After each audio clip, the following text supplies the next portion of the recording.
Welcome back to Creating Cooperative Kids. I'm your host, Bill Corbett. Both children and adults can benefit from having a special place to go to grieve. A supportive and understanding environment is important when society often fails to recognize or fulfill people's needs during this difficult time. And children don't grieve in a gloomy way necessarily, which is sometimes why their grieving process is overlooked in the first place. Now, joining me on the show today is Shelly Bathe Lenn, the director of the Garden, a center for grieving children and teens. Now, she holds a Master's of Education, a Certificate of Advanced Graduate Study in School Counseling from the University of Massachusetts Amherst, and a bachelor's degree in Women's Studies and Education from the University of California, Santa Cruz. Welcome to the show, Shelly. Thank you so much. Thank you for being here. This is an important topic. It's touched me personally many times. I work with parents, and I think sometimes parents get frustrated because they don't think their child's grieving. Don't you realize that you lost your brother or you lost your father, that kind of thing? And you're so right. You know, in the information you sent me, they grieve completely different. So tell us a little bit about that. Absolutely. Well, we work with children between the ages of 5 and 18, and a lot of times from parents who have young children, I'm hearing from them that I'm not really sure if they're grieving. I haven't seen them cry. I haven't even heard them get mad. They didn't want to go to the funeral. And the truth is that absolutely, that all children grieve, all people grieve, especially when it was someone close in their life who have died. But for children, they don't want to go to that intense place, that intense, they don't want to feel the intense feelings associated with grieving following the death of someone close. So we have to kind of catch them in their grief. And so some of the ways that some people in the life of kids, not always parents, but it could be grandparents or school folks or just, family friends, might see them playing with their toys in a certain way. Action figures or dolls, they might be reenacting something that they saw at the funeral or something that they think might have been part of the death process. Or maybe for an older child in their drawings or in their writings, they might have a theme in there where someone's really sad or somebody is really angry because something broke or something's not working. And that might be a manifestation of their own sadness or their own confusion or their own anger because of what happened. And all of that is an attempt to wrap their heads around what happened and try to understand it. And so for younger kids, that is through play. For older kids, it might be through more developmentally appropriate activity of writing, or they might just withdraw altogether and be quiet because they're not feeling safe enough to share and to outwardly express their feelings associated with the person their life has died. And it's so important what you say, because some grieving may not necessarily be about a loss of a life, but maybe the loss of their parents' marriage. They grieve for all kinds of things. Exactly. Like dad's no longer there, even though he wasn't exactly the best parent in the world, that's still his dad. That's and right. I've seen situations where they grieve, and then the parents come to me and go, what's wrong with my kid? And they don't realize that they're grieving. Now, tell us a little bit about your center.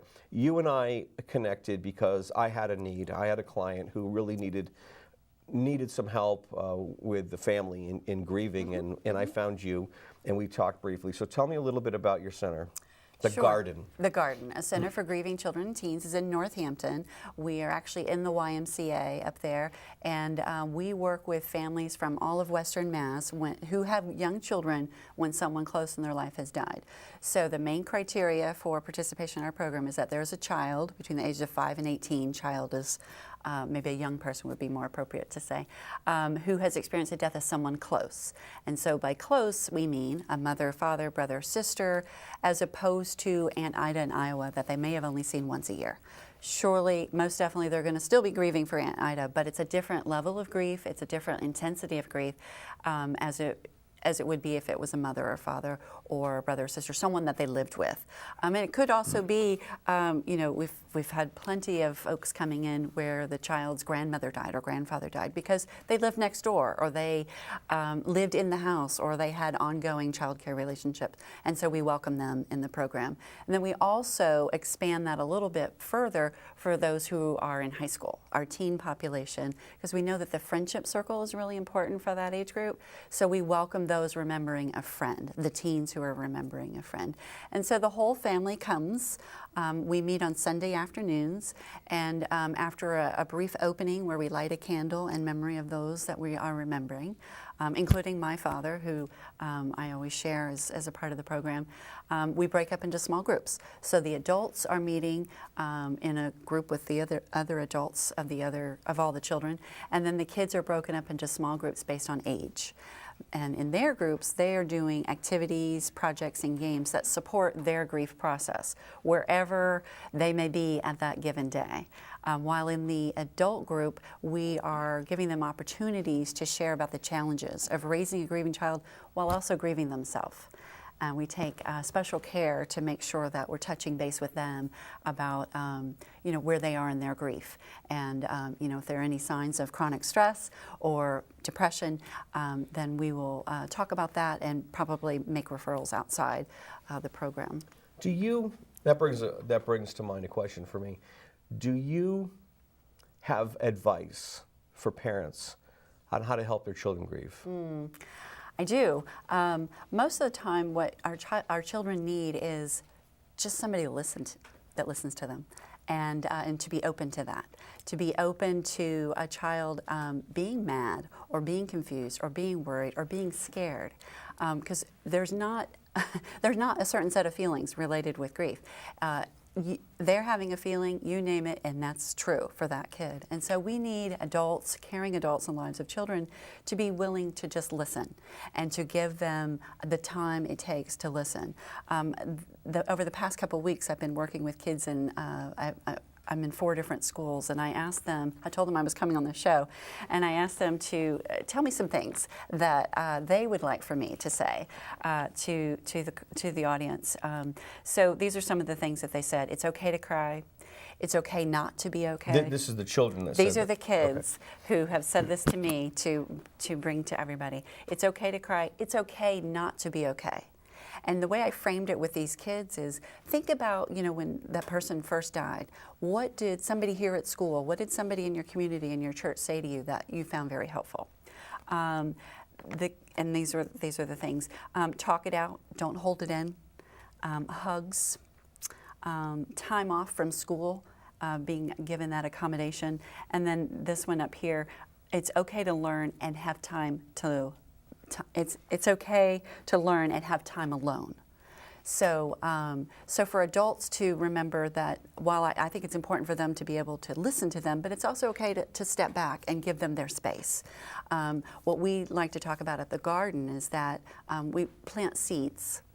And so those open-ended questions are very important. So, can you tell me more?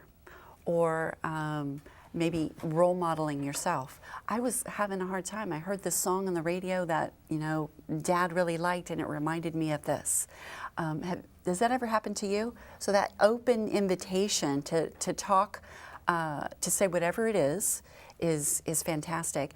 And, it's planting the seed to talk more, but it's also planting the seed that in this family we talk about hard things, and that's okay. Yeah, that's so powerful.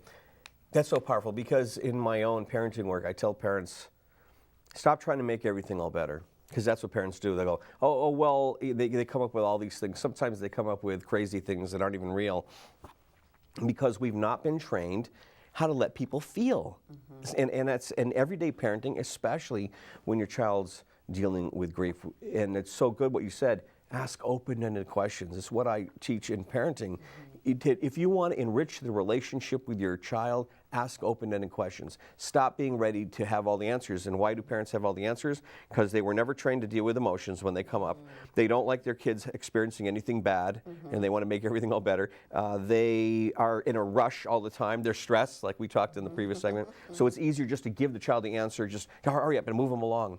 But that slowing down, that's so powerful what you teach. Now, we only have a minute left, but I want to ask you a question. How do you do your publicity for a center like that? Do you communicate to physicians and psychologists? Yeah, our biggest referrals come from schools and pediatricians. But it's a constant challenge because no one knows when they're going to need us, and no one wants to know about us until they need us. So it's a constant challenge. So thank you so much for having me on this show. But anybody can make a referral. Simply have to email me or call. And we have 2 times a year when new families can come into the program, fall and spring. And we typically meet during the school year, but the phone's always on, the email's always on. So if a call comes in and we're not meeting, we can support them. And this show airs in most Western Mass communities, public access, including Northampton. Great. And so we could not show the URL because it was too long. People wouldn't write it down. But if they do a search on the Garden, probably YMCA Northampton, that will come up. Absolutely. So, yep. The work you do is so incredibly powerful, and it's important. And if you're a family that really needs some help with grieving, it's a natural process that we have to do, especially taking our children through that, and to do it so a way that closure can occur. And so I thank you for everything you do, and thank you for coming out, Shelly. Oh, thank you so much. Really appreciate it. Would you like to have more spontaneous fun with your kids and have time with them so they feel important, valued, and special? Well, if so, then don't go away, because my next guest is going to help us create that in our families on a daily basis. We'll be right back after this short break.